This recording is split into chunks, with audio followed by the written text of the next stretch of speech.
Bonjour Madou. Ouais. Sous peu. Bonjour Francis. Ça va? Merci à tous d'être là. Ça va, merci. Ok. Là, je vois que nous sommes déjà une bonne vingtaine. Merci à tous d'être là. Alors, quelques consignes pratiques avant que nous débutions. S'il vous plaît, nous allons vous demander de bien vouloir mettre le microphone sur mute. Et si durant les interventions, il y a des questions, vous avez une boîte de messages où vous pouvez écrire directement. Et nous essayerons de sélectionner et de répondre aux questions dans la mesure du possible et du temps qui nous est alloué. Alors, je répète, nous allons vous demander, s'il vous plaît, de bien vouloir vous mettre sur mute afin qu'on puisse bien entendre les intervenants.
Bonjour à tous.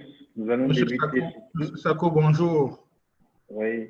Donc, nous allons débuter sous peu. Nous attendons que M. Roberto Suarez, le secrétaire général de l'OIE, arrive. Alors, je vais répéter quelques consignes rapidement. Je vais vous demander, s'il vous plaît, de bien vouloir vous mettre sur mute afin que l'on puisse clairement entendre les intervenants. Et si vous avez des questions, il y a une boîte à discussion où vous pourrez directement écrire et nous essayerons de répondre aux questions dans la mesure du possible et du temps qui nous est alloué. Alors, M. Roberto Suarez est là. Donc, nous allons débuter sous peu.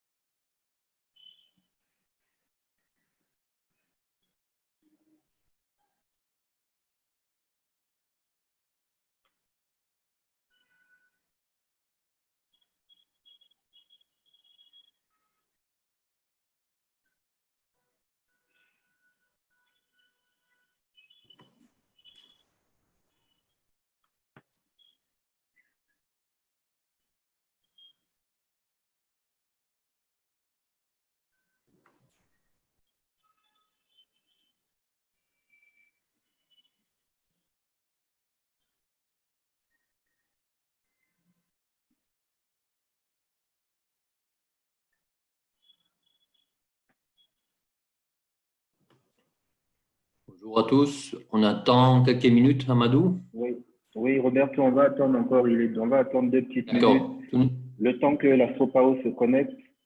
D'accord. Nous attendons M. Jean-Marie Aka, qui n'est pas encore connecté.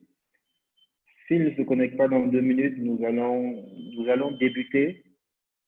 Et si jamais s'il doit intervenir peut-être après l'UNIPAS, on va intervertir les présentations. Nous allons débuter sous peu.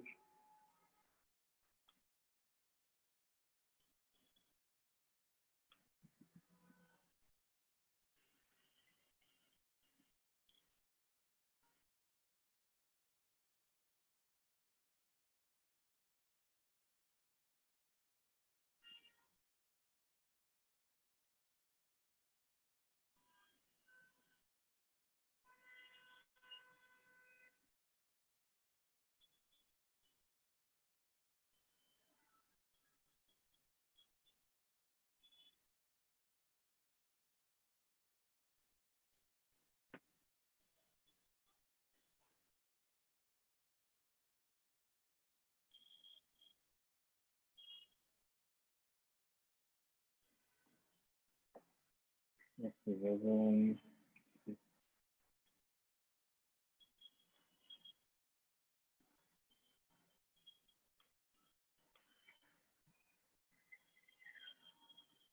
Donc, nous allons débuter dans 2 minutes. Nous attendons encore les présidents de la FOPAO et de l'UNIPAS.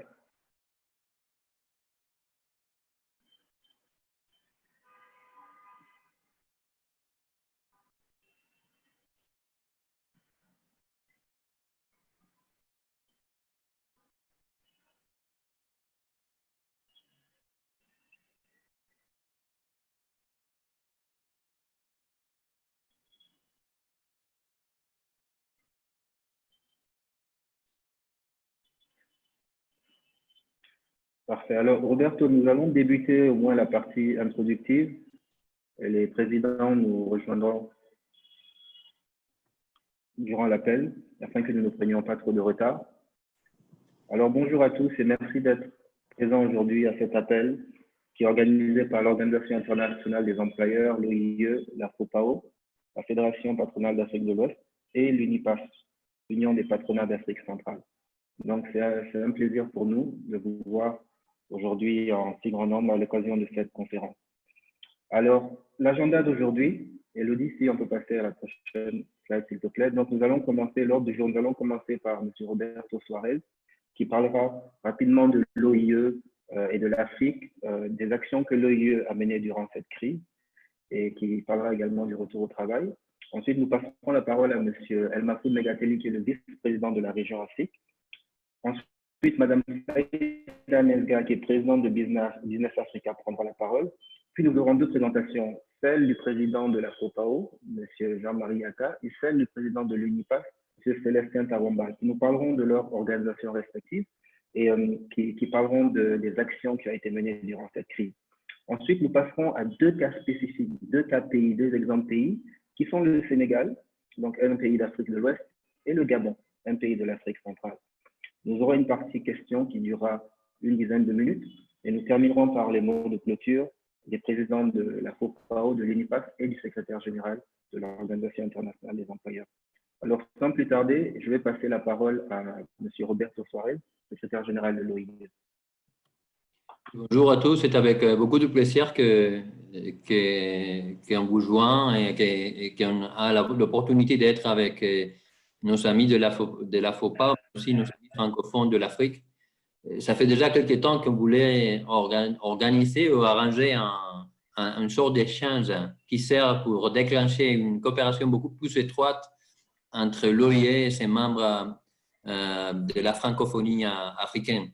Alors, je voulais surtout, comme premier message, Elodie, je ne sais pas si on peut aller pour la prochaine page. Surtout, je voudrais passer un message de début d'une nouvelle coopération. Une coopération, je pense, qui est plus étroite, tenant compte aussi les grands défis que la pandémie nous a amenés dans une situation de crise, une situation aussi socialement très, très préoccupant, mais aussi une situation d'opportunité pour les entreprises, d'opportunité aussi pour l'Afrique. Alors, c'est avec cet esprit qu'on voudrait pas seulement organiser un échange, mais plutôt déclencher une nouvelle manière de coopérer qui donne des résultats concrets, basés dans l'expérience de l'OIE, basés aussi dans les réseaux de l'OIE au niveau mondial, mais aussi dans votre coopération entre vous. C'est ce qu'on veut précisément renforcer. C'est pour nous un plaisir de vous voir, des personnes si distinguées, parmi lesquelles on connaît beaucoup, mais de temps en temps, c'est vrai qu'on n'est pas si proche qu'on devrait de vos priorités. Alors, on a des idées, d'un côté, d'aller un par un chez vous, dans chaque fédération, pour mieux connaître les besoins et priorités. C'est bien connu que l'OIE est très proche du débat global, des débats du BIT, du débat aussi des Nations Unies. Mais à fin de compte, on ne doit pas rester là-bas, on ne doit pas rester dans le niveau global. Et c'est très important, dans ces moments précis, dans ces moments d'inquiétude, dans ces moments aussi je dirais, des crises, des profondes crises économiques et sociales, qu'on reste près de chez vous. Alors, comme on a mis sur la présentation, ce qu'on veut être, c'est un levier pour vous aider à changer les politiques. Ce n'est pas seulement la coopération dans des échanges, mais aussi de vous aider à changer la régulation, à changer les institutions quand il faut, et utiliser l'OIE du point de vue aussi des communications, même quand vous vous sentez seul dans votre discussion nationale où vous avez besoin d'un appui international, l'OIE est pour ça. Je vais aussi rappeler le fait qu'on a arrivé à avoir un bon succès dans la déclaration d'Abidjan lors de la 14e réunion régionale africaine. Je pense que ça a été un bon résultat parce que ce n'est pas si commun. Et je pense que Mahfouz Meratelli, je suppose aussi que peut-être la présidente de Business Africa se référera à ça. Ce n'est pas si commun quand dans les discussions BIT, on trouve des composants très liés aux priorités des employeurs. Composants productivité, composants environnement pour les affaires. Alors, il faut profiter de ces déclarations pour donner un élan aussi à l'OIT, de manière que cette organisation importante aide beaucoup plus qu'elle le fait maintenant à les entreprises, aux entreprises en Afrique. Et surtout, dans ces cas-là, aux entreprises dans l'Afrique francophone. La mise en œuvre de la déclaration d'Abidjan est en train de se discuter maintenant. Il y a un plan d'implémentation, mais il y a toute une sorte de ressources que l'OIT doit mettre sur place. Et pour ça aussi, on a besoin de votre aide et de votre engagement. Si on va à la suivante slide, alors un des éléments dans ces déclarations, c'est précisément être lié au sujet de productivité dans chaque pays. Et c'est pour ça que l'OIE veut aussi créer une sorte de plateforme d'échange aussi dédiée au suivi pays. Depuis la crise, l'OIS a redressé son approche. Bien sûr, on a tous télétravaillé. On était déjà assez avancé dans l'organisation, dans la politique de télétravail. Mais c'est vrai qu'on a renforcé notre approche numérique. On a organisé 30 conférences numériques. C'est vrai qu'il y a un défi côté traduction, mais je vais essayer de surmonter ces défis. Mais ça nous a permis de partager des expériences dans plusieurs domaines, pas seulement dans le domaine du télétravail, mais aussi retour au travail, et tout ce qui a à voir avec les mesures économiques, mais aussi les mesures sociales pour donner des liquidités aux entreprises. Et c'était pas seulement les échanges, c'était aussi les résultats de ces échanges, c'est aussi les orientations, la production d'orientation que je pense que peuvent être utiles pour vous, mais bien sûr, ça doit être aussi digéré d'une manière précise, d'une manière beaucoup plus contextualisée dans les cadres de votre propre pays. Et je dois dire aussi que pour nous, ça a été important aussi le fait qu'on a recruté un nouveau conseiller Afrique. Et maintenant, c'est Amadou qui est parmi nous. Amadou est très lié aussi à la francophonie et surtout aussi, il y a une liaison aux organisations des employeurs. Dans ces cas-là de la Guinée, mais je sais aussi qu'il est très lié à l'AFOPAO et les discussions qu'on a eues à l'AFOPAO. Dans le cas de Amadou, on doit dire aussi qu'il est un entrepreneur, ce qui est très important aussi pour nous, et il a été aussi le président des organisations des employeurs jeunes dans la Guinée, ce qui est aussi très utile du point de vue des valeurs ajoutées pour l'avenir de la coopération entre l'OIE et ses membres dans la francophonie. Si on va à la suivante, je dois dire aussi qu'on a essayé aussi d'avoir dans ces périodes de crise un renforcement de nos liens avec les syndicats globaux. Et pour être sincère, je pense qu'au niveau global, au moins au niveau de la leader mondiale des syndicats, il y a une préoccupation accentuée, pas seulement du point de vue de situation des travailleurs, mais aussi de situation des entreprises. Et c'est vrai qu'elle a beaucoup poussé pour l'agenda des entreprises, surtout de petites et moyennes entreprises, vis-à-vis des besoins de liquidité. Et on est en train de pousser ensemble avec le Fonds monétaire international, avec les banques régionaux, précisément pour donner des financements sans lesquels on ne pourrait pas survivre comme entreprise. Tenant compte aussi il faut tenir compte aussi que l'OIE est en train de rapprocher aussi l'Union africaine depuis déjà quelques temps, mais maintenant on est en train aussi de travailler, et c'est grâce aussi à Anita et à Amadou. Anita, vous la connaissez, c'est la personne qui gère nos projets européens.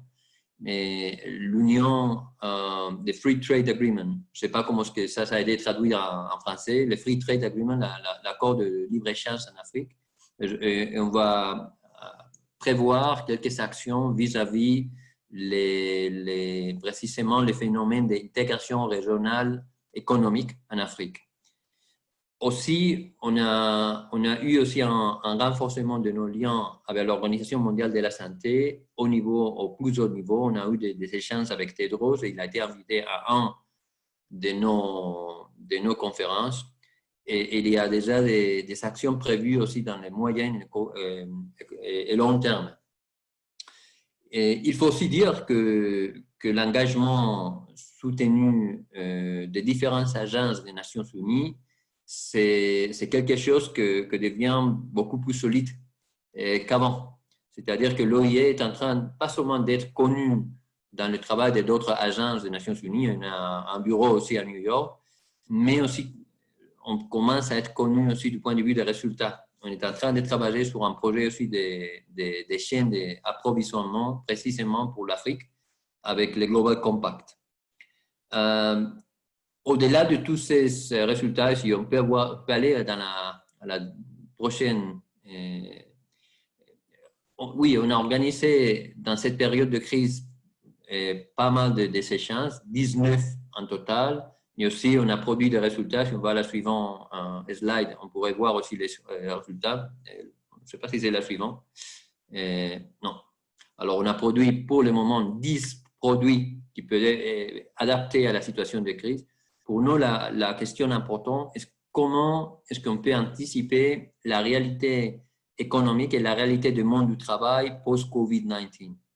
Et pour cela faire, il faut tenir compte aussi des limitations, des capacités des organisations des employeurs, des organisations des entreprises.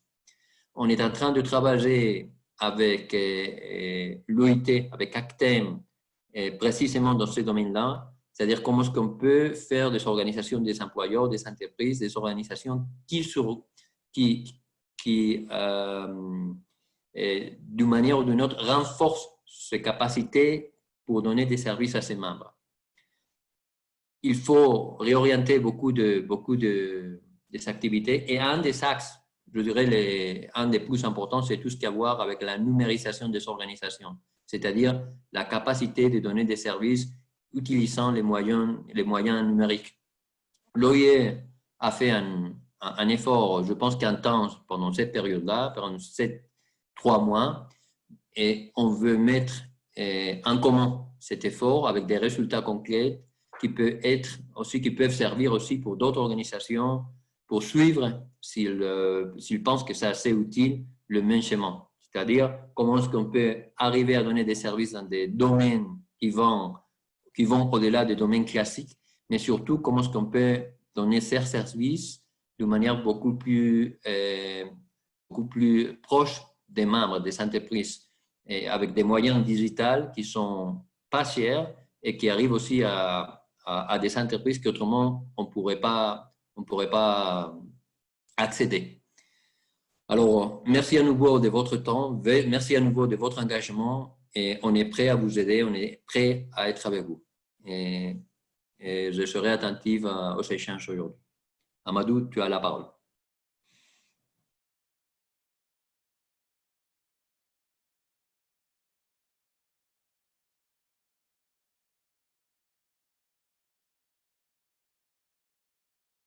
Excusez-moi, j'étais sur mute.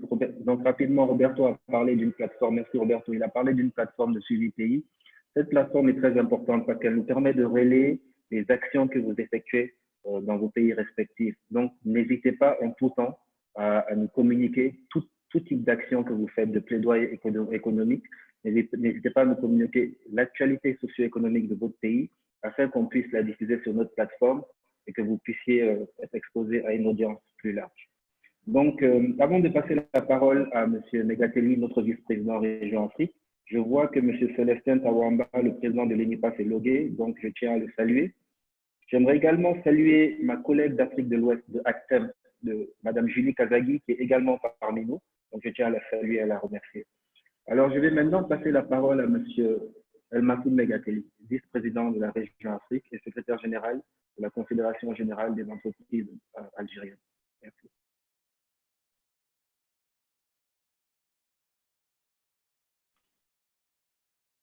Monsieur Megatelli, peut-être que vous êtes sur mute.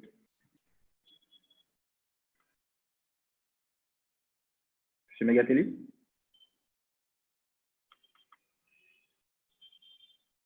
Ah, je pense que Monsieur Megatelli… D'accord. Alors, nous allons passer à l'intervention suivante, puis nous reviendrons. Madame Saïda, Nexa? Donc, bonjour Madame Saïda. Bonjour. Donc, Madame Saïda est la présidente de Business Africa. Madame Saïda, bonjour. Donc, je vous passe la parole. Oui.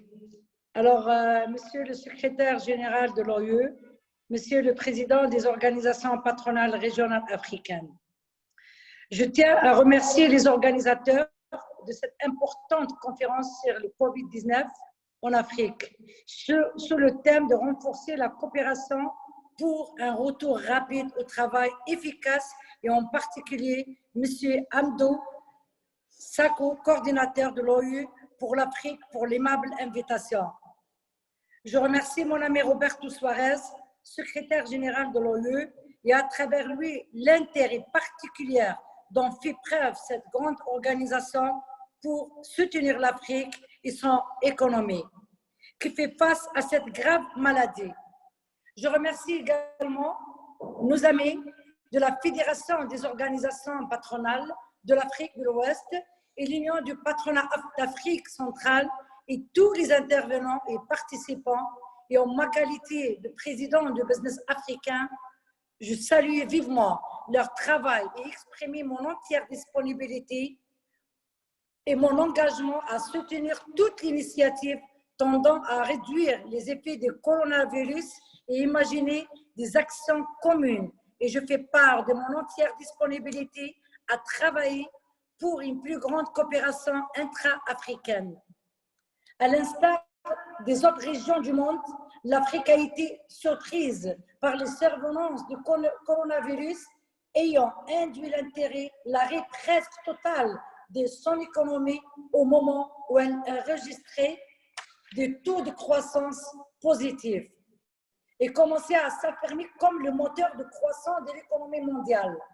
Ces besoins sont énormes et ces défis encore plus difficiles à surmonter, mais nous devons montrer une plus grande synergie et puiser dans les génies de nos jeunes pour dépasser rapidement cette terrible épreuve. Nous devons garder l'attention sur la préservation de la santé de nos travailleurs en premier lieu et participer tous à l'effort de sensibilisation sur les mesures préventives et les gestes barrières pour réduire les transmissions de COVID-19. Nous devons continuer de manifester notre solidarité avec les populations les plus fragiles.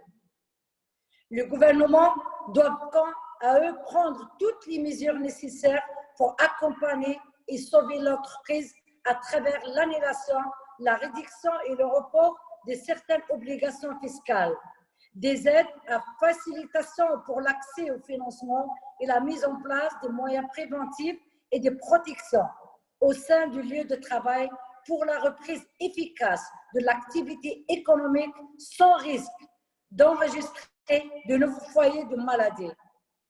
Nous attendons également l'aide de l'institution internationale telle que l'OIE, l'OIT et la Banque mondiale et celle de l'Union européenne, la Chine et les États-Unis pour sauver l'Afrique, continent enregistrant des besoins notamment en matière d'infrastructures et de couverture sanitaire.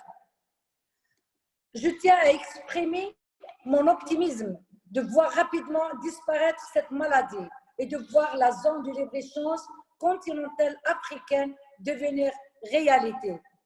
Je crois en l'Afrique et je crois à sa capacité à tracer un modèle de développement intra-africain complémentaire et durable. Merci pour votre aimable écoute. Est-ce que je peux vous passer, M. Amadou, M. Migatli directement parce que je crois qu'il a un souci avec son ordinateur. Je vous en prie. Nous allons passer la parole à M. Megateli, qui est le vice-président Afrique de l'Organisation internationale des employeurs et le secrétaire général de la Confédération générale des entreprises algériennes. Bonjour, M. Megateli. Bonjour, bonjour.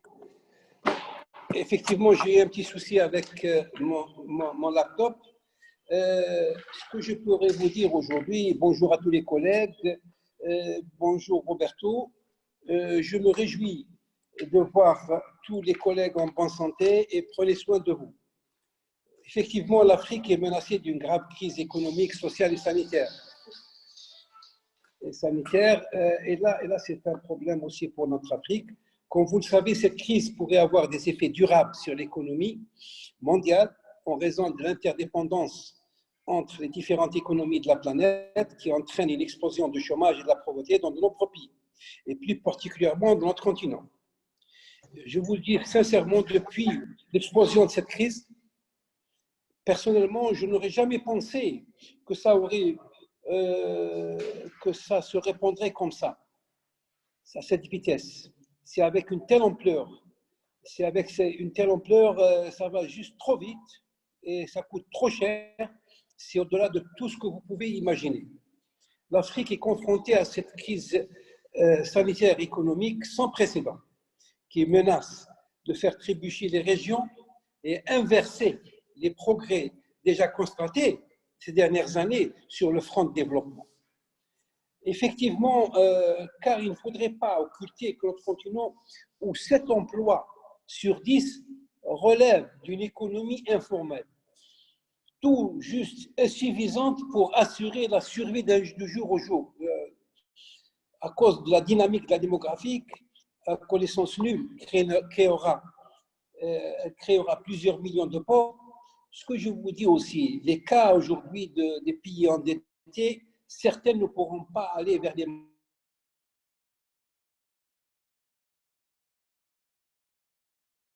marchés financiers très réduits aux marchés financiers. Et ils en auront besoin, ça, je suis certain.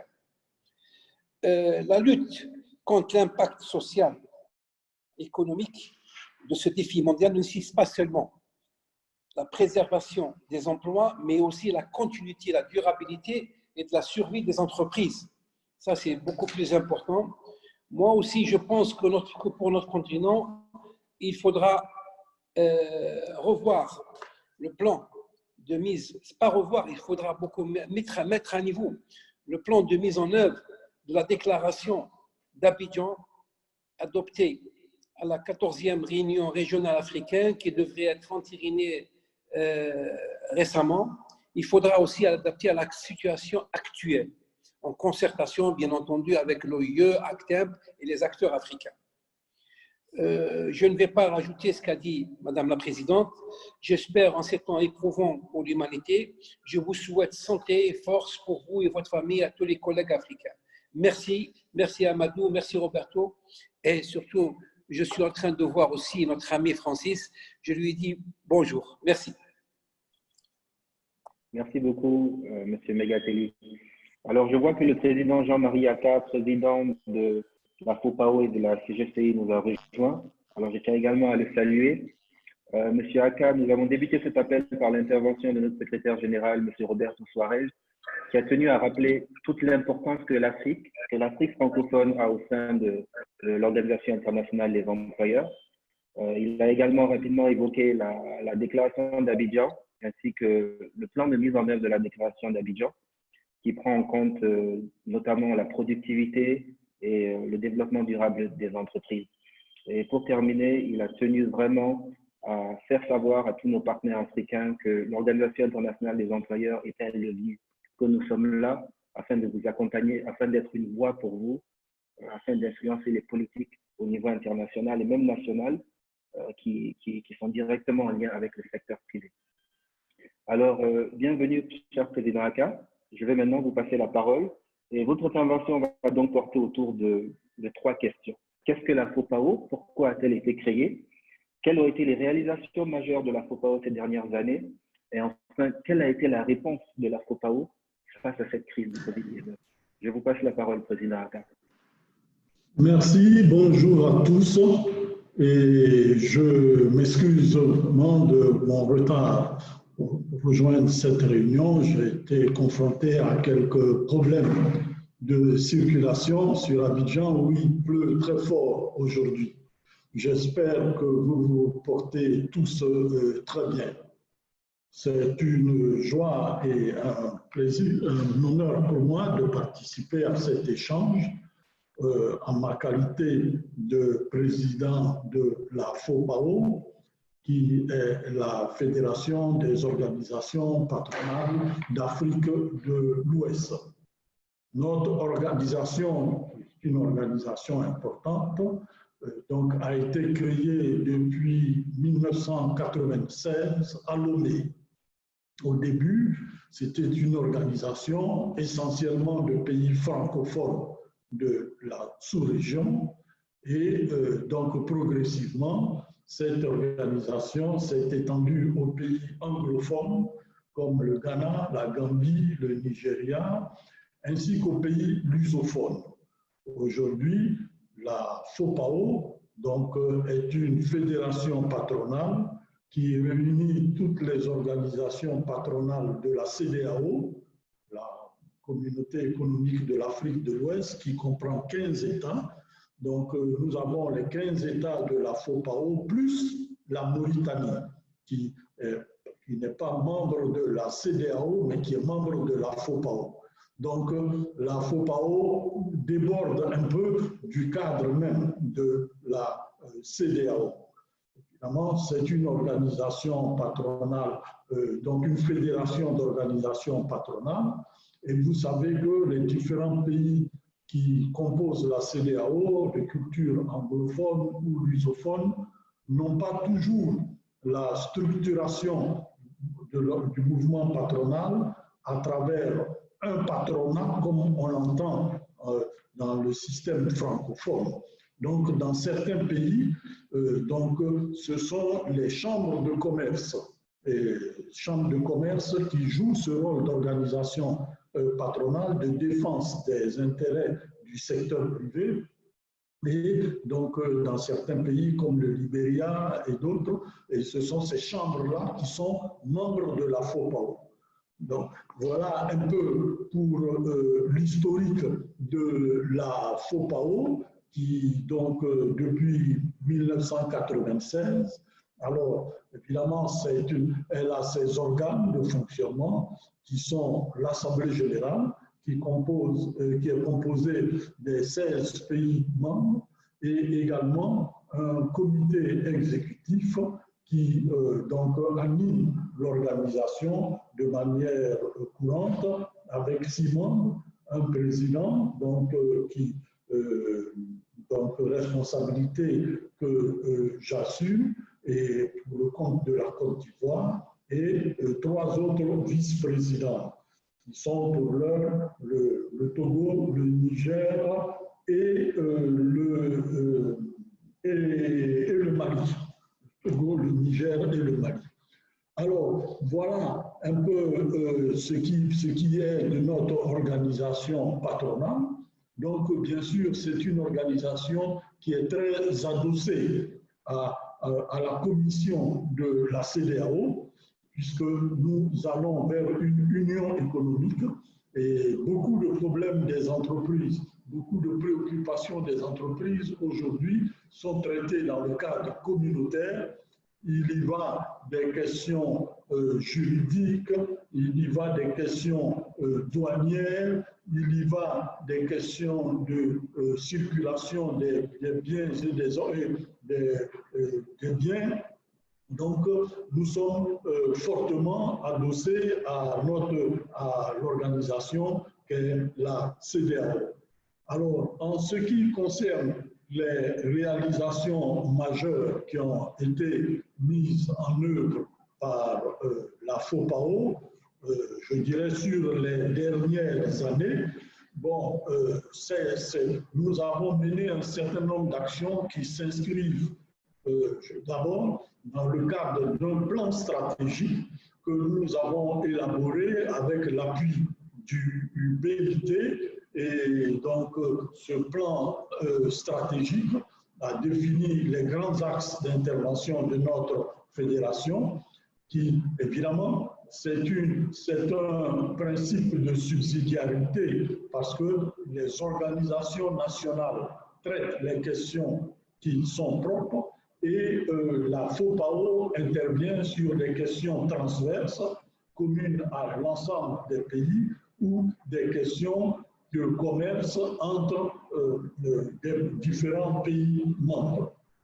Alors, nous avons mené de manière très particulière, comme je l'indiquais tout à l'heure, un rapprochement avec la CEDEAO qui s'est traduite par une rencontre qui a eu lieu à Accra en 2019 avec le président de la Commission et qui nous a permis de mettre en place de manière formelle un cadre de collaboration avec l'institution sous-régionale et qui nous amène à avoir une rencontre annuelle des 16 patronats de la région avec la présidence de la commission de la CEDEAO pour passer en revue l'ensemble des préoccupations du secteur privé. Nous avons également travaillé dans le sens de renforcement des capacités des organisations membres parce que, évidemment, les organisations n'ont pas le même niveau de maturité dans les différents pays. Donc, nous avons travaillé sur des programmes d'échange, des programmes de renforcement des capacités et des programmes d'échange de bonnes pratiques. Alors, en ce qui concerne les actions spécifiques, nous avons porté de manière intense le sujet de la libre circulation des personnes et des biens au sein de l'espace communautaire, ce qui a permis à la FOPAO d'intégrer la task force mise en place au niveau de la CEDEAO, une task force qui réunit les représentants des différents États et qui a pour mission d'aller sur le terrain dans les différents États et à travailler avec les gouvernements pour aider les États à lever les barrières diverses non tarifaires qui gênent donc la mise en place effective de la zone économique. Donc, nous avons beaucoup travaillé sur ce sujet donc, de la libre circulation. Nous avons également porté des questions spécifiques à, à certaines branches du secteur économique auprès de la CEDEAO pour l'harmonisation des normes dans la zone, l'harmonisation des zones dans la zone et pour certains arbitrages. Voilà un peu ce que je pourrais dire, mais il faut dire aussi que par-dessus tout, la FOPAO est aussi un cadre de rencontre et d'échange d'expériences et de contacts entre les différentes organisations patronales de la sous-région et partant entre des hommes d'affaires de la sous-région.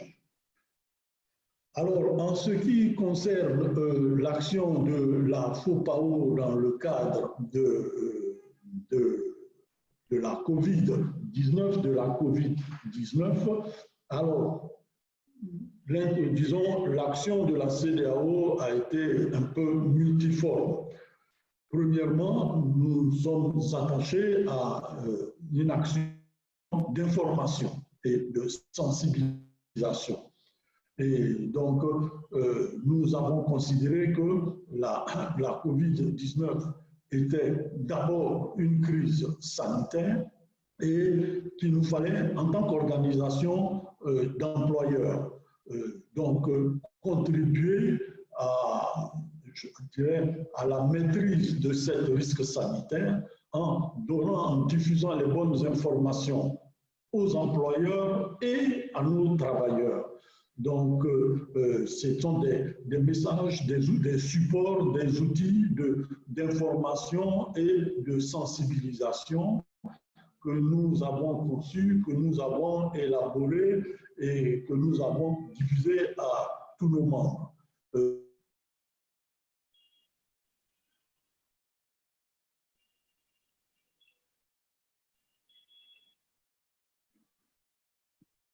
Tenue par une déclaration, laquelle déclaration a relevé les différents aspects, donc sanitaires, comme je viens de dire, et également, nous savons tous, d'une crise sanitaire, cette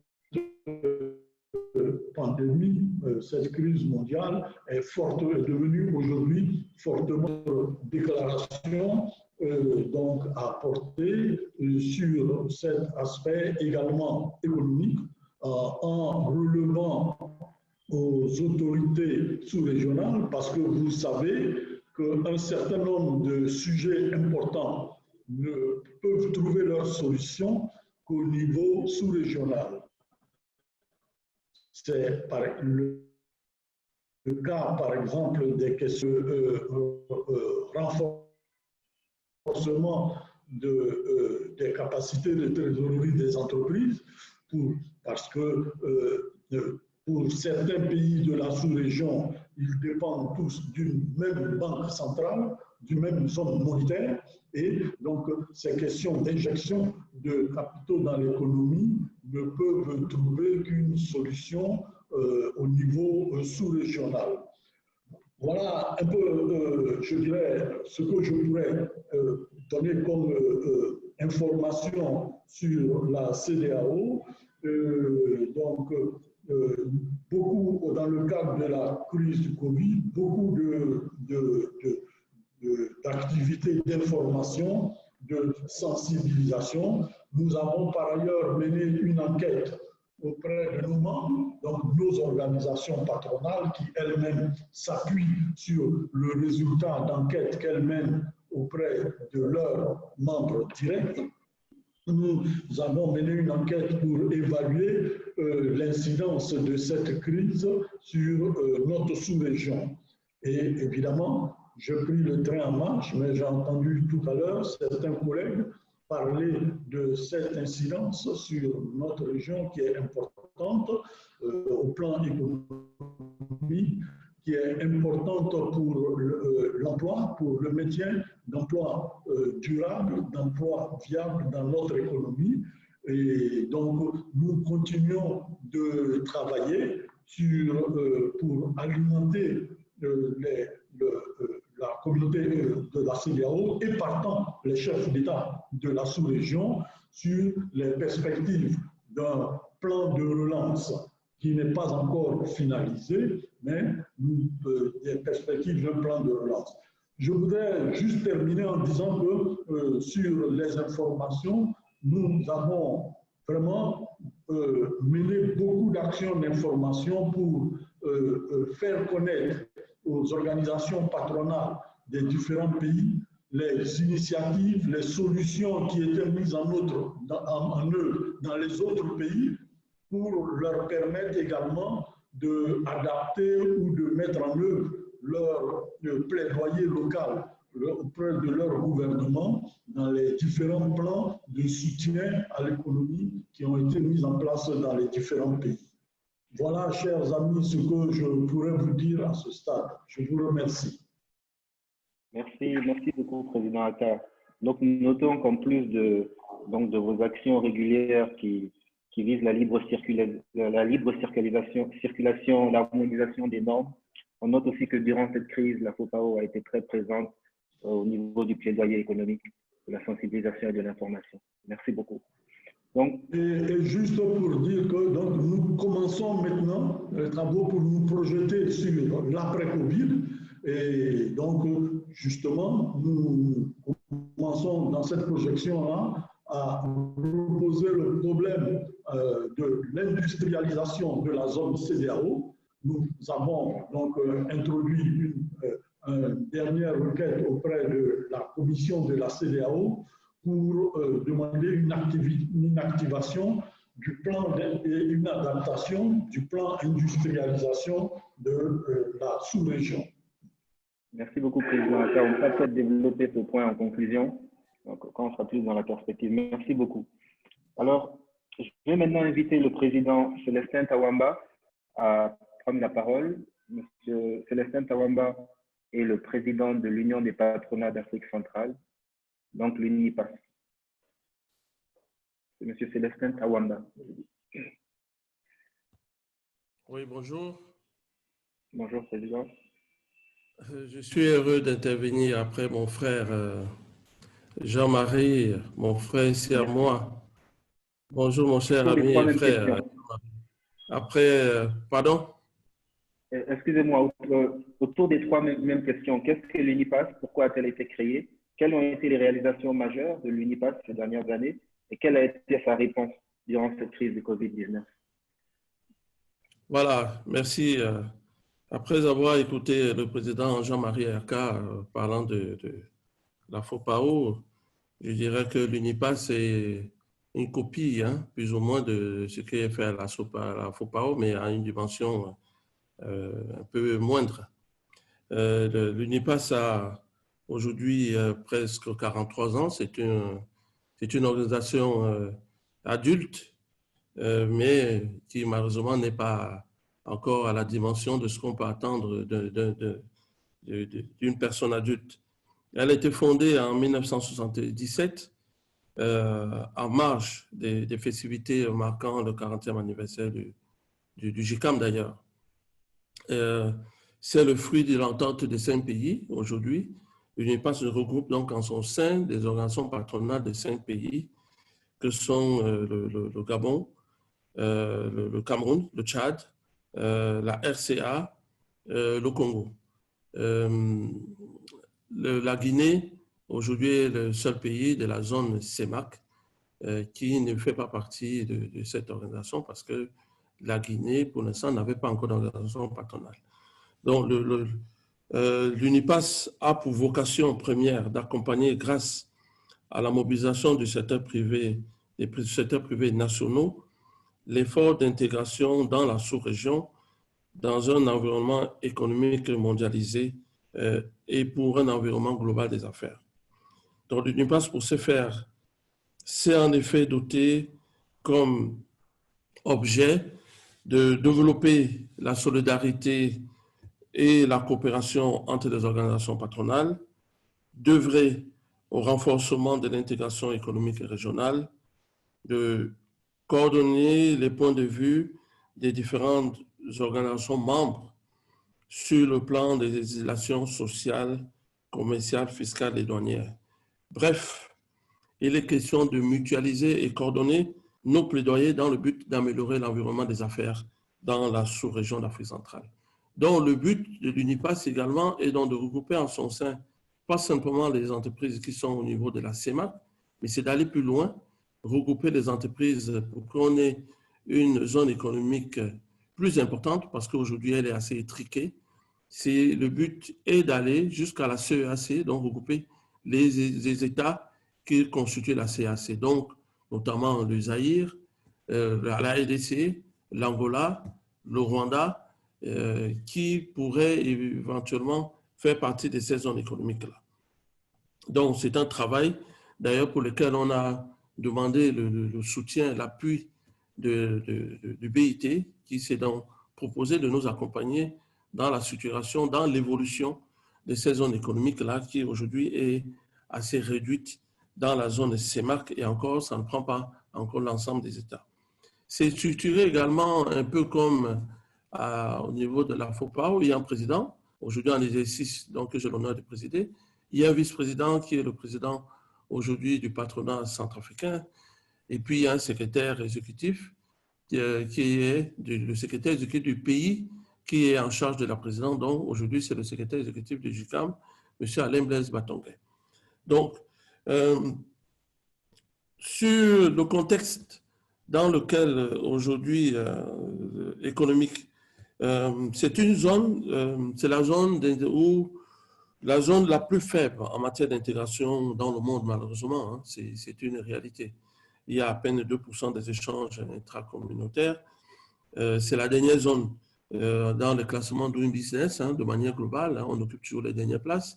Donc, c'est la raison pour laquelle, le marché étant petit, il faut véritablement pouvoir l'agrandir. Il y a une nécessité d'agrandir le marché, je dirais tout à l'heure à la fin, d'aller plus loin que la zone de CEMAC.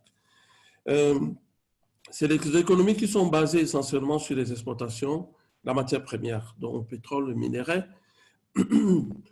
sauf le Cameroun qui a une économie un peu plus diversifiée et un peu plus résiliente. Donc, ça montre la fragilité et le côté extraverti de nos économies. Il y a une gouvernance économique problématique dans la sous-région. C'est une zone sous programme de réforme économique depuis 2017, programme économique de Fonds monétaire. Donc, et puis, pour finir, la situation économique créée par le Covid est venue, je dirais, c'est le coup de boutoir. Et cela a donc entraîné cette crise, cette Covid-là, cette Covid. Les entreprises sont fortement précarisées, perte d'activité, rentabilité en chute, libre, trésorerie exempte, chômage partiel en accroissement, gel des recrutements, etc. Programme d'assistance aux entreprises faibles et quasiment inexistantes.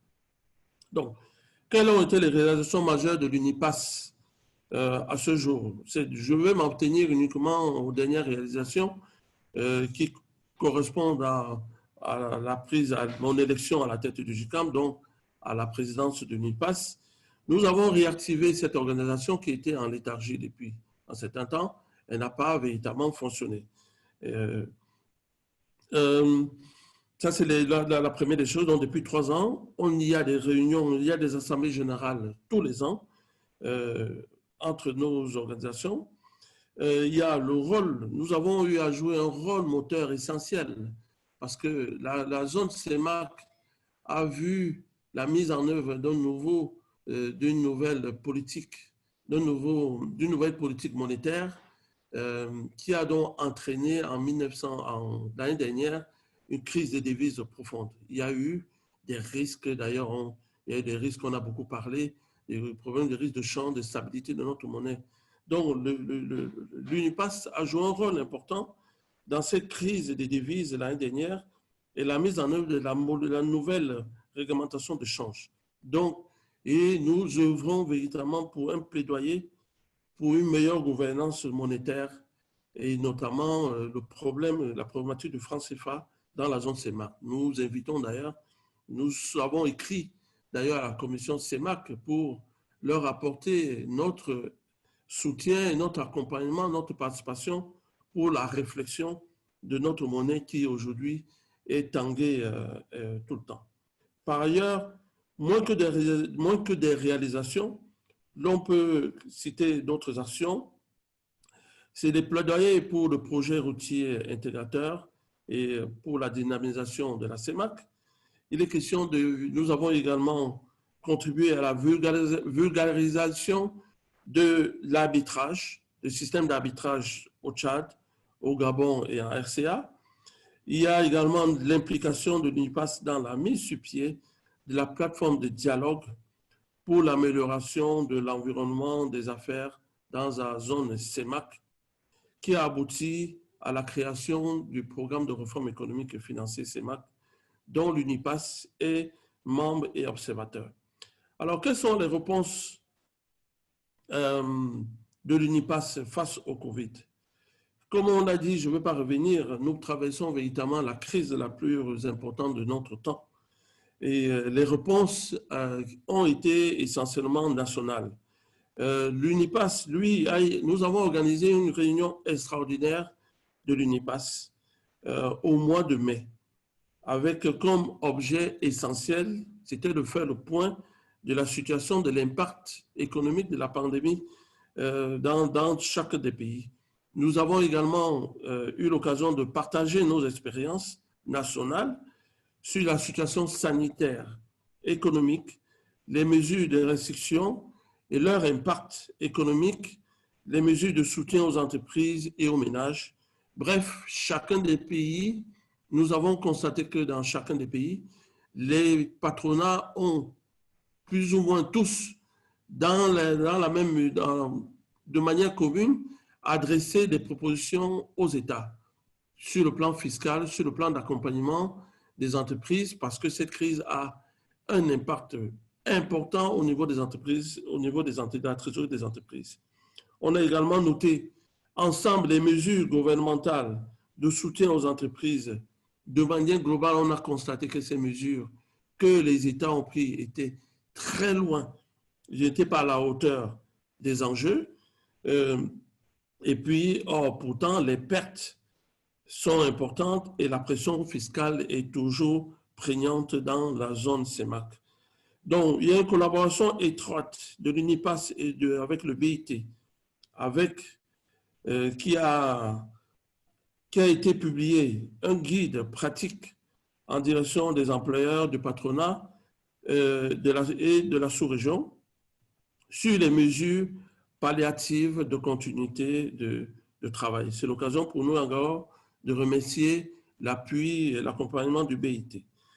Il y a également le message de l'UNIPAS en direction des patronats nationaux pour la relance du dialogue bipartite, pour partager les avis sur les mesures prises dans les différents gouvernements.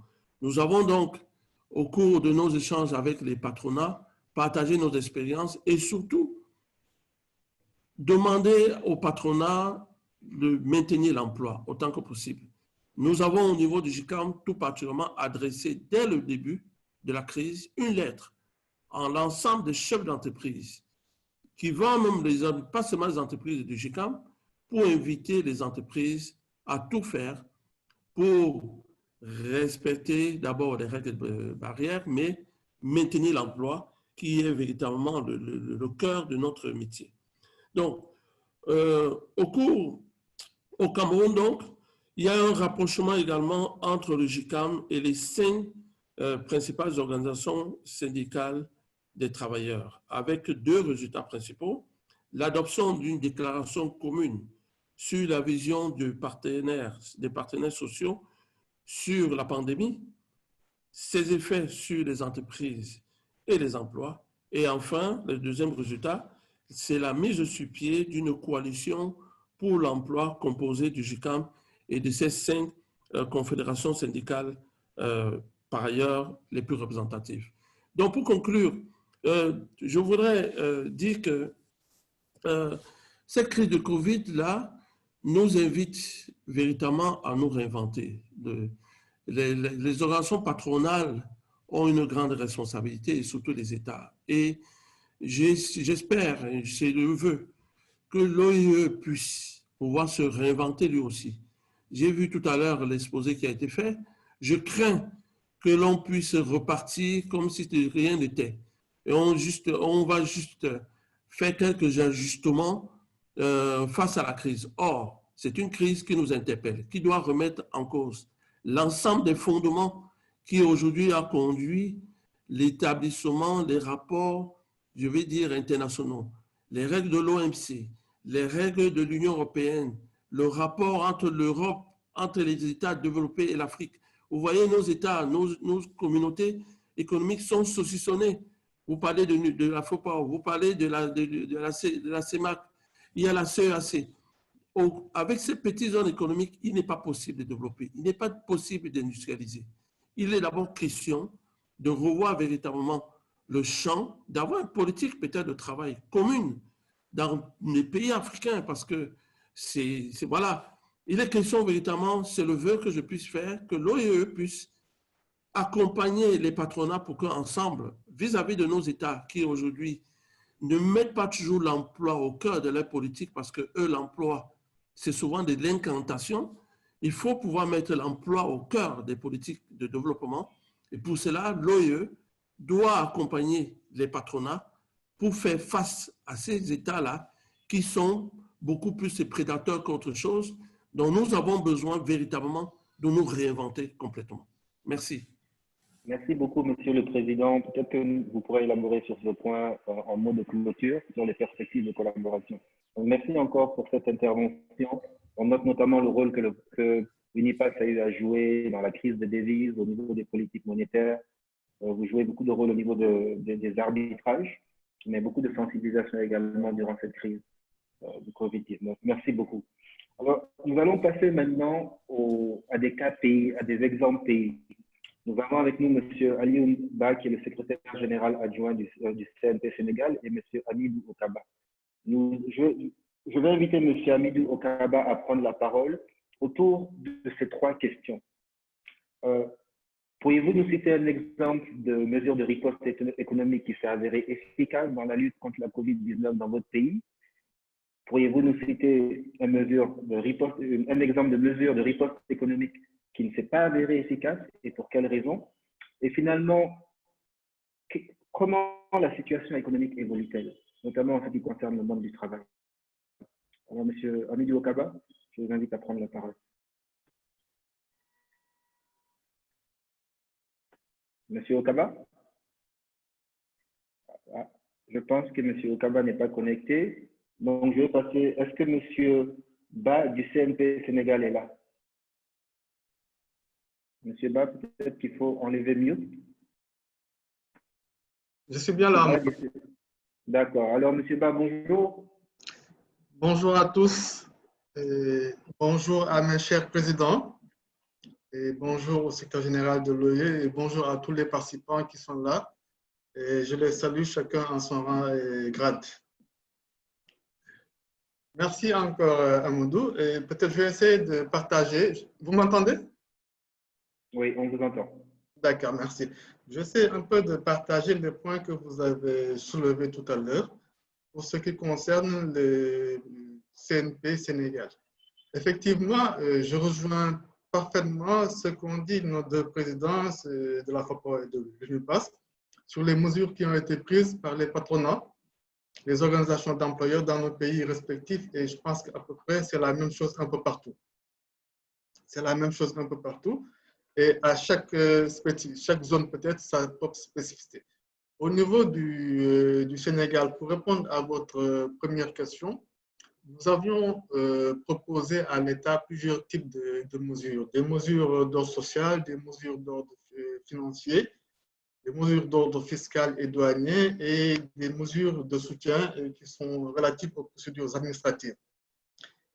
Si on prend une mesure peut-être qui a eu un succès en tout cas, et qui nous a permis, nous, en tant qu'organisation, c'est vrai qu'on a l'habitude de dire que de temps en temps, à chaque chose, peut-être le malheur est bon.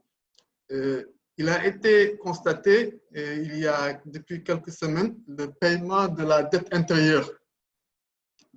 Je ne sais pas si vous savez, pas, depuis plusieurs mois, nous, pour ne pas dire des années, nous courons derrière l'État pour le paiement de la dette intérieure, qui s'est avéré rien que pour nos entreprises, en tout cas membres du Conseil national du patronat, à plus de, estimé entre 250 et 300 milliards de francs CFA. Et malheureusement, ou heureusement en tout cas pour certaines entreprises, il a fallu que la crise arrive pour que l'État puisse quand même aujourd'hui faire de grands gestes pour le remboursement de cette dette intérieure qui plombait l'activité de plusieurs pans de notre économie. Des efforts considérables, il faut le reconnaître, ont été faits par notre État pour le remboursement de cette dette qui est en cours. Mais nous avons aussi souligné à notre État qu'il y a un encours qui reste au sein de plusieurs départements ministériels et qui ne sont pas comptabilisés au niveau du Trésor public. Ce qui fait qu'effectivement, ça aussi, il faudrait qu'ils en prennent considération pour pouvoir effectivement éponger ces obligations impayées. Voilà, si on se limite à une activité, à un effet en tout cas, à un exemple de mesure qui s'est avéré efficace. Bien entendu, il y a d'autres mesures qui ont été prises et qui vont dans ce sens. Et je le disais tout de suite, il y a des mesures d'ordre fiscal et douanière quand même qui ont été prises par l'État en relation, bien entendu, avec le secteur privé dans sa globalité, pour pouvoir atténuer les effets de cette pandémie de COVID-19 dont jusqu'à présent on ne mesure pas, on n'a pas une mesure exacte de l'étendue des dégâts qu'on est en train de connaître vis-à-vis de nos pays et de nos tissus économiques. Pour une autre mesure de riposte qui n'a pas eu les effets escomptés, vous savez, hier, on a eu l'adresse du président de la République, le président Macky Sall, qui va lever l'état d'urgence et le couvre-feu aujourd'hui à 23 heures. Et lors dès la première semaine, après l'apparition du Covid-19, notamment, je crois que ça doit être peut-être en début avril, il avait pris une loi d'habilitation, une ordonnance présidentielle avait été prise qui encadrait tout ce qui touchait au licenciement et au chômage technique durant la pandémie du Covid. Cette ordonnance stipulait que durant les limites de temps de la loi d'habilitation, tout licenciement, autre que celui motivé par une faute lourde du travailleur, est nul et de nul effet. Et cette même ordonnance disait également que tout travailleur mis en chômage technique doit percevoir une rémunération qui ne serait peut-être inférieure ni au SMIC, ni à 70% de son salaire moyen net des 3 mois d'arrêt, des 3 derniers mois d'activité. Vous n'êtes pas censé savoir qu'on a eu des secteurs qui sont, je ne dirais pas, qui ont été touchés, mais qui sont effondrés. Si je prends le secteur du tourisme, par exemple,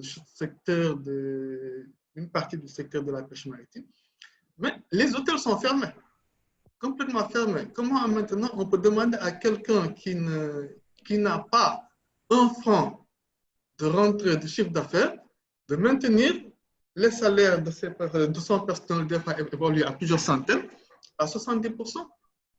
C'est-à-dire que c'était enfin, entre guillemets, une aberration d'aller à ce niveau de truc, surtout qu'il y a eu une absence de concertation dans la prise de cette mesure. Aujourd'hui, en fait, c'était assez compliqué pour certaines entreprises évoluant dans des secteurs fortement impactés de pouvoir respecter ce dispositif. D'autant plus que certains de ces chefs d'entreprise qui sont dans ces secteurs avaient pu négocier avec leur propre entreprise de pouvoir avoir des conditions beaucoup plus souples.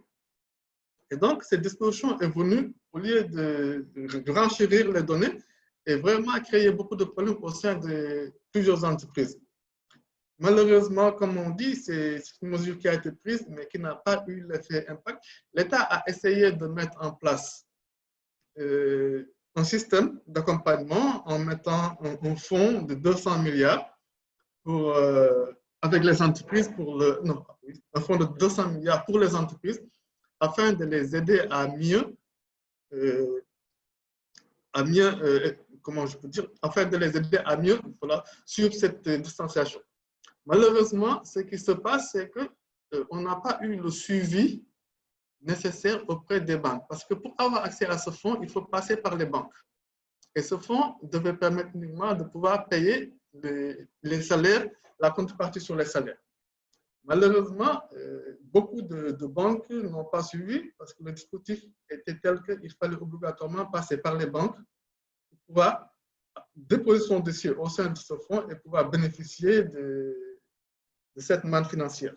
Ça aussi, ce fut problématique. Toujours est-il qu'en termes de retour d'information, avec ce que nous avons, les 3 mois viennent de passer et le président de l'UNIPAS le disait tout de suite, on a tout fait pour préserver l'emploi, mais il y a certains chefs d'entreprise qui nous sont revenus en termes d'information en nous disant qu'aujourd'hui, maintenant que la loi d'habilitation n'est plus d'actualité, nous sommes libres quand même de retourner et de voir comment faire pour libérer un peu plus de personnes parce que nos comptes sont à vide. Nous avons aussi demandé à l'État d'assouplir les critères d'éligibilité et de simplifier les procédures parce que les critères et les procédures n'étaient pas assez souples et que ce crédit de 200 milliards qui a été mis en place et qui aujourd'hui, je pense qu'il n'a pas été consommé au tiers, que ce crédit ne se limite pas uniquement pour le paiement des salaires, mais qu'il prenne aussi en compte les besoins en fonds de roulement des entreprises et les besoins d'investissement des entreprises. Aujourd'hui, la situation économique évolue de façon à peu près, je ne dirais pas de façon négative, mais elle évolue, elle est très difficile. Hier, le président de la République nous disait que les projections de croissance estimées hier, à date d'hier, nous allons passer de 6,9, je crois, à 1,1 de prévision de croissance. Et même sur ce plan-là, il a dit qu'il a été assez large. On risque même de tomber en deçà de 1. Ce qui fait que la situation devient de plus en plus compliquée. Et certains secteurs sont carrément effondrés, d'autres sont en deçà de ce qu'ils avaient l'habitude d'avoir. Et notre plus grande préoccupation aujourd'hui, c'est que notre économie est tirée par la commande publique. Et donc, si la commande publique diminue et si la pression fiscale augmente, un des présidents en a parlé tout de suite, la situation va être encore plus compliquée pour les entreprises.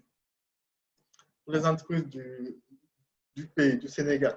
Voilà un peu ramassé comment nous vivons cette situation. Sur le plan du milieu, sur les activités dans le milieu du travail, effectivement, comme un peu partout dans nos organisations d'employeurs, plusieurs activités et plusieurs initiatives ont été prises pour partager l'information, pour faire des évaluations des risques possibles de perturbation des activités, pour le suivi du dispositif mis en place, l'identification et l'atténuation des risques découlant de la pandémie. Bien entendu, avec l'aide du BIT, nous avons élaboré des guides, aussi bien des guides pour la prévention, mais aussi un guide pour l'amélioration du télétravail.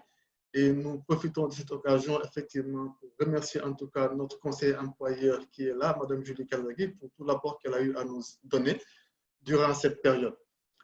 Plusieurs aussi activités, nous avons aussi, comme un peu partout, tenu des réunions avec les centrales syndicales pour pouvoir essayer de parler le même langage, parce que cette situation nous tient à cœur.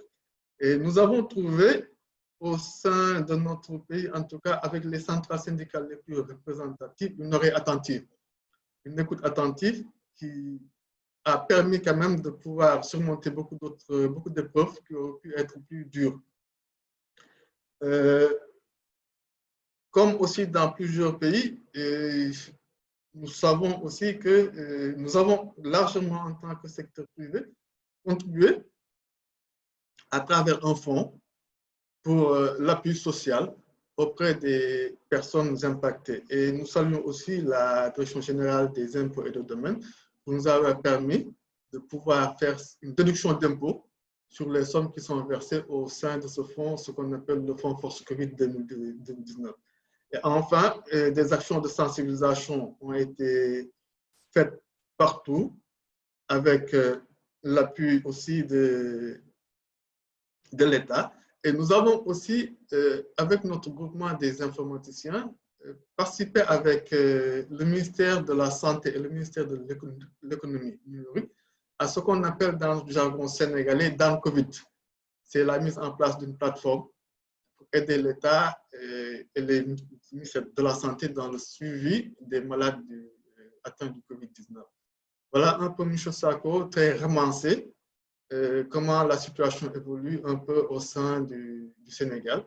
Nous avons essayé aussi de partager avec nos amis de la FOPAO quelques publications que nous avons eu à sortir, des résultats d'enquête sur les secteurs durant cette période, entre mars et mai, et puis des partages d'informations et des trucs avec la FOPAO et l'ensemble des membres. Voilà un peu ce que je voulais partager avec vous. Je vous remercie.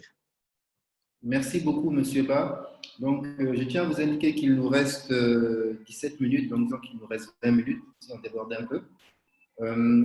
N'hésitez pas à mettre vos questions directement dans le chat. Je vous invite à destiner vos questions à l'OIE ou au président de la FOPAO et de l'UNIPAS, et ils tenteront de répondre aux questions dans leur propos de conclusion. Donc, n'hésitez pas à les questions dans le chat. Donc, je vais maintenant inviter M. Hamidou Okaba, qui avait eu un problème technique tout à l'heure, à prendre la parole autour de ces 3 questions. Donc, les mesures de riposte économique qui ont fonctionné, celles qui ont moins bien fonctionné et pourquoi, et comment évolue actuellement la situation, notamment en ce qui concerne le monde du travail. Vous avez 10 minutes, M. Okaba. Monsieur Okaba, vous êtes là? Je crois qu'il a toujours un problème technique. C'est bon? Vous m'entendez? Monsieur Okaba, oui, on vous entend. Donc, comme je le disais, si vous pouvez intervenir autour de ces 3 questions, les mesures de riposte économique qui ont fonctionné, celles qui ont moins bien fonctionné, et comment évolue actuellement la situation économique en lien avec le monde du travail, s'il vous plaît, en 10 minutes. Merci. Bien, merci. Je vais essayer de tenir dans ce temps. Bien voilà, avant de vous présenter les quelques mesures qui ont été prises, j'aimerais rappeler que la crise sanitaire a eu pour conséquence immédiate la baisse substantielle des recettes pétrolières du pays, la baisse substantielle de l'activité de la chaîne de valeur pétrolière, des sous-traitants, du fait de la réduction de l'activité des compagnies majors. Il y a eu l'arrêt de l'activité des entreprises, des PME et les TPE à cause du confinement. Il y a eu un fort impact du confinement sur un secteur informel très important. Le secteur informel est très important et lorsque ce secteur est frappé, vous pouvez imaginer le handicap que cela fait sur l'économie nationale. Et puis, il y a eu la baisse générale de la productivité des entreprises à cause des horaires qui ont été réduits et des effectifs aussi qui ont été réduits. L'apparition de la vulnérabilité, c'est-à-dire la faiblesse du tissu économique. Là, on l'a noté cette fois-ci, la trop grande dépendance au pétrole, aux mines et au bois. Et nous avons également noté la grande incertitude à brève échéance sur le cours du manganèse. Et les forts risques de licenciement sont toujours pendants. Nous avons également noté la difficulté de recouvrement des factures et de certaines créances. Enfin, il est logique que la trésorerie des entreprises a été très malmenée pendant cette crise. Pour ce qui concerne les réponses économiques du gouvernement, il y a eu 3 grandes propositions essentielles. La première, c'est l'assouplissement temporaire du Code du travail. pour limiter les risques de contamination sur les lieux de travail et les licenciements. La deuxième mesure a été l'assouplissement fiscal réservé aux entreprises en règle du secteur formel. La troisième mesure a été le financement bancaire sur garantie de l'État pour les entreprises en difficulté du secteur formel. Et là, le fonds de garantie est de 2,5 milliards de francs CFA. Bien, pour faire un bilan rapide de ces mesures, nous allons dire que l'assouplissement du Code du travail a permis de limiter les licenciements tout en réduisant les risques de contamination sur les lieux de travail du fait de la diminution du personnel présent. Le guichet fiscal dont je viens de parler se met seulement en place, donc on ne peut pas encore l'évaluer puisqu'il est en cours de mise en place. Cette mesure ne peut pas encore être, on ne sait pas si ça va être un échec ou un succès. En revanche, pour le fonds de garantie, nous avons estimé que l'impact n'est pas très significatif, étant donné que les mesures, les conditions d'accès à cette facilité sont classiques. C'est comme si ce n'était pas une mesure d'urgence en temps de crise. Donc, on demande aux entreprises pour être éligibles à ces crédits, il faut qu'elles soient solvables et que la rentabilité soit bien évaluée. Ces critères exigés en temps de croisière économique ne sont pas pertinentes pour une situation d'urgence. Donc, il y a très peu d'entreprises qui ont sollicité des prêts auprès des banques, étant donné que les conditions d'éligibilité n'étaient pas faciles à réunir pendant une crise économique. Et ce qu'il faut également noter, c'est que dans tout ceci, le secteur informel n'a pas été pris en compte, c'est évident. C'est un enseignement pour le futur. C'est-à-dire comment faire en sorte que, bien que le secteur informel ne soit pas enregistré comme il se doit, qu'on puisse trouver des solutions, puisque presque 60% des ménages vivent de l'informel. Bien, pour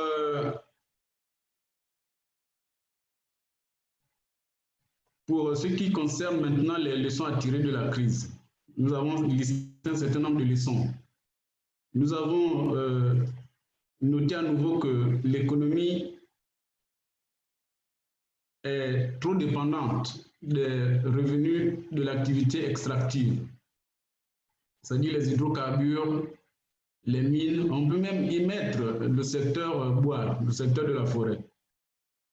Nous avons également noté une grande vulnérabilité des PME et TPE, qui étaient déjà affaiblies auparavant par le non-paiement de la dette intérieure et l'absence d'une politique active de promotion de l'entrepreneuriat local.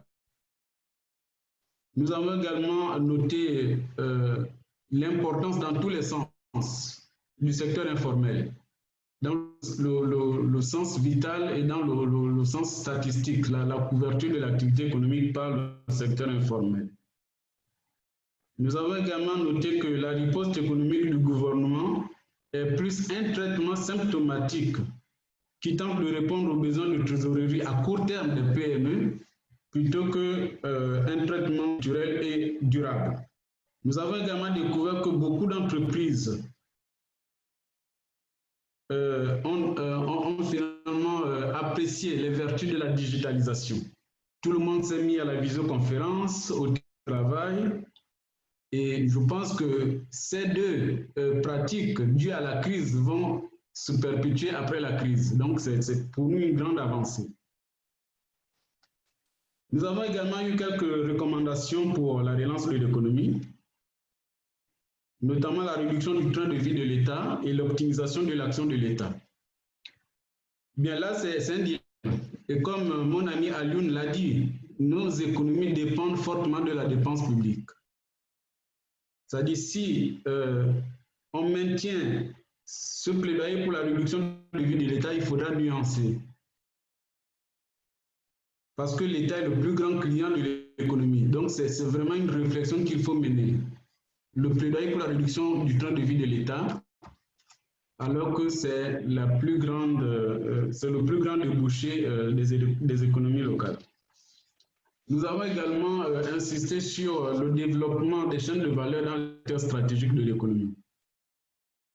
Dans ce sens, nous avons parlé de l'amélioration du climat des affaires, notamment pour toutes les questions judiciaires, les tribunaux du commerce et du travail, la mise en œuvre de la justice alternative, les cours d'arbitrage.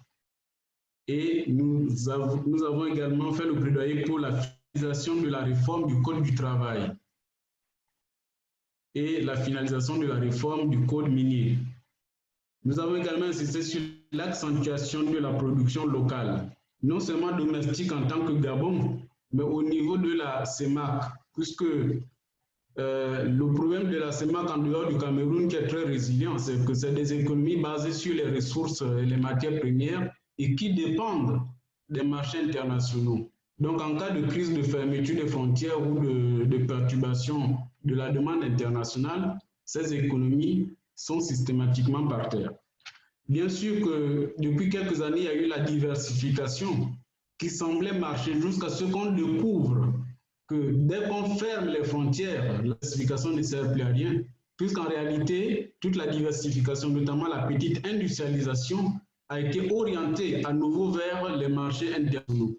C'est pourquoi, dans le cadre du NIPAS, on fait plaidoyer pour que le commerce intracommunautaire soit de plus en plus prépondérant dans la structure du produit intérieur brut.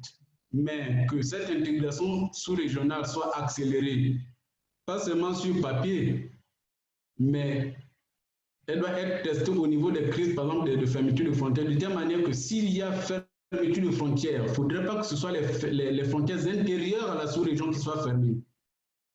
Peut-être les frontières extérieures à la sous-région. De telle manière que le marché sous-régional continue à soutenir la demande pour les entreprises. Or, nous venons voir pendant cette crise que l'intégration sous-régionale n'a pas servi puisque nous avons fermé nos petites frontières intérieures. Bien, au-delà de ça, j'aimerais parler d'une mesure courante maintenant pour la suite au niveau social. Nous avons signé une convention avec le comité de pilotage de la riposte contre le Covid pour un dépistage de masse des travailleurs sur le site de travail. Pour qu'ils ne s'absentent pas pour aller à l'hôpital pour se faire dépister. Donc, l'équipe technique de dépistage viendra dans les entreprises pour que les travailleurs ne se déplacent pas. Bien sûr, cette convention prévoit que le service, le fait que le comité se déplace vers l'entreprise, que ce service soit facturé. Et la facturation est inversement proportionnelle aux effectifs des entreprises. C'est-à-dire on paye moins cher quand l'entreprise est grande par tête que quand l'entreprise a des effectifs moindres. Bien, j'aimerais également vous annoncer que le 1er juillet, donc demain, les hôtels et les restaurants vont rouvrir.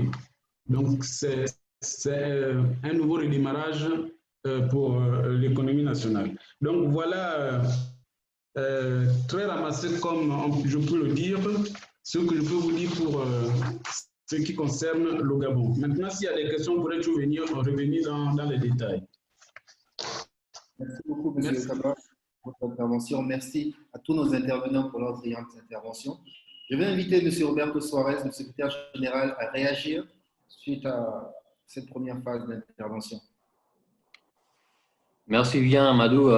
Non, je veux tout d'abord remercier nos amis qui ont intervenu, bien sûr, Mahfoud, Saïda. On a eu aussi l'honneur d'être avec le président de la FOPAO, Jean-Marie Akak, mais aussi M. Célestine, Alioun et Amidou, bien sûr, pour toutes les contributions. Je pense qu'elles sont très intéressantes et ça enrichit aussi l'approche de l'OIE. Mais vous avez parlé de plusieurs sujets, comme la réforme du travail, aussi tout ce qui a à voir avec l'accès au financement. Et je pense qu'il y a des domaines sur lesquels on peut faire mieux. avec vous. Et ça, pour moi, ça serait le premier pas maintenant, c'est-à-dire identifier des actions conjointes et très ciblées qui aident à l'environnement des entreprises dans votre pays. Et pour cela faire, je pense que c'est important d'avoir des échanges réguliers, et des échanges informels, mais aussi je pense que c'est très, très, très important et crucial, je dirais, que vous vous engagez aussi avec tout ce qui a à voir avec l'implémentation de la déclaration d'Abidjan, aussi avec le BIT. Moi, je soulignerais tout l'aspect productivité, renforcement de productivité, qui a beaucoup à voir avec les domaines compétences, mais aussi avec les aspects de régulation du marché du travail, régulation aussi des échanges commerciaux, et à la partie de bourdeau administrative, mais au-delà de ça, tout ce qui a à voir avec la promotion de transition vers la formalité. Au-delà de ça, le plus important, c'est que vous vous engagez avec nous pour identifier des actions qui peuvent vous être utiles. Et je voudrais tout simplement que vous avez l'engagement de l'OIE, pas comme secrétariat, pas Amadou, pas seulement Roberto comme secrétaire général, mais aussi le réseau de l'OIE. C'est un réseau, je pense que Saïd a fait référence dans les chats au réseau Business Africa.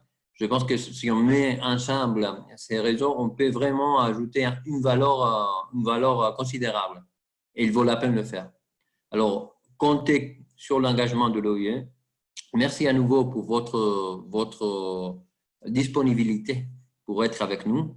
Et on continue à se voir, on continue à avoir des échanges et surtout, on continue à avoir des actions concrètes. Merci de votre temps. Merci beaucoup, Roberto. Alors, je vais laisser le mot de la fin à nos partenaires africains. J'invite M. Jean-Marie Yaka, le président de la FOPAO. M. Jean-Marie Yaka. Je vous remercie. Oui, je vous invite pour le mot de la fin. Bien, je vous remercie tous. Ça a été un grand plaisir de partager cet échange.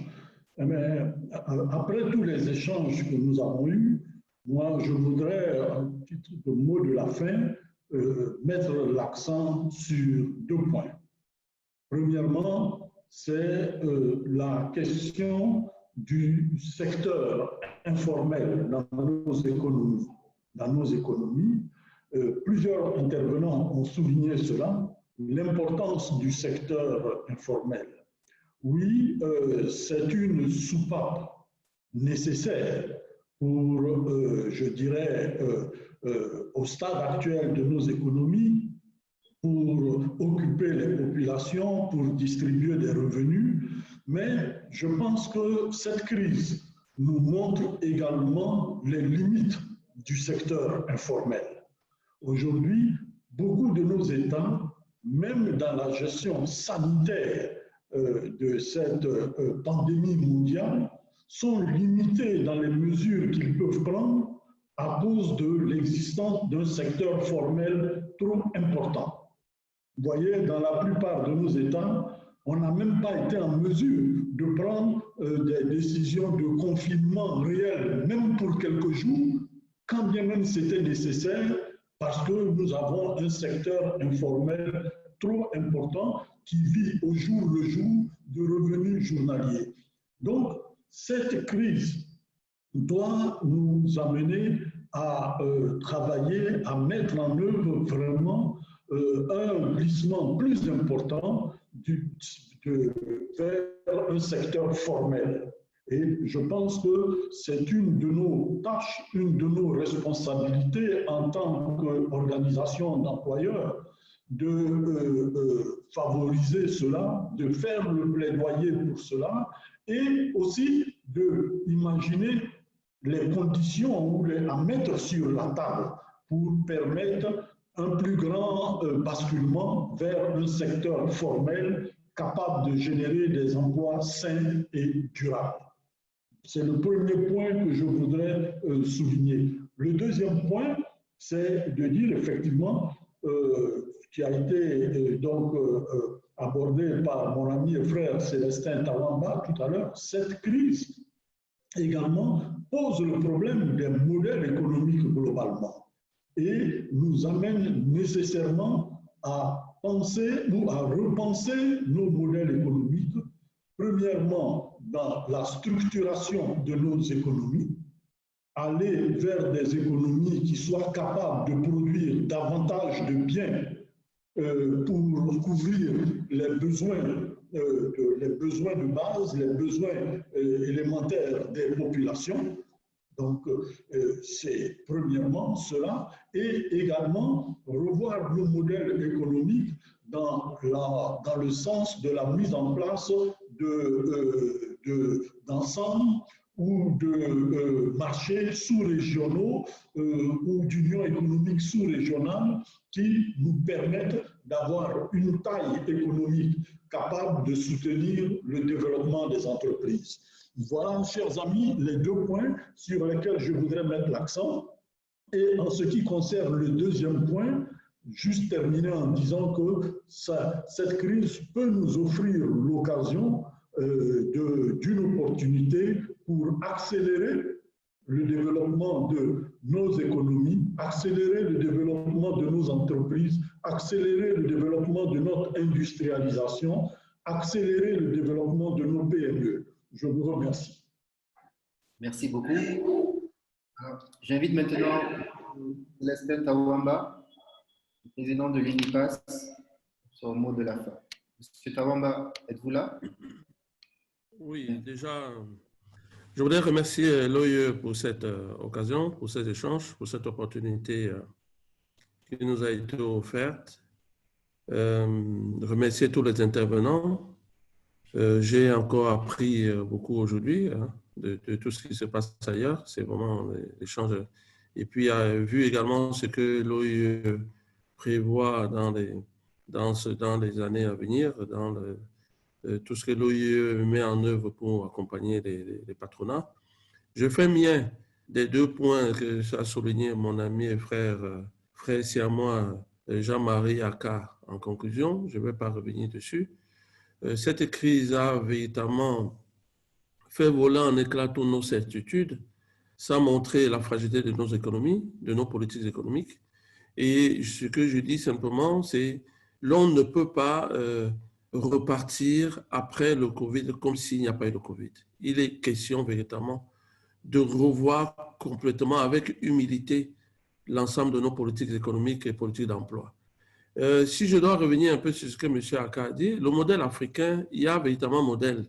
Clairement, avec le Covid, ce qui est clair aujourd'hui, c'est qu'il y a un modèle de développement des pays développés européens et puis un modèle africain. C'est clair et net. Et le mot informel, il va falloir revoir qu'est-ce qu'on entend par informel. Parce que formel, c'est quoi?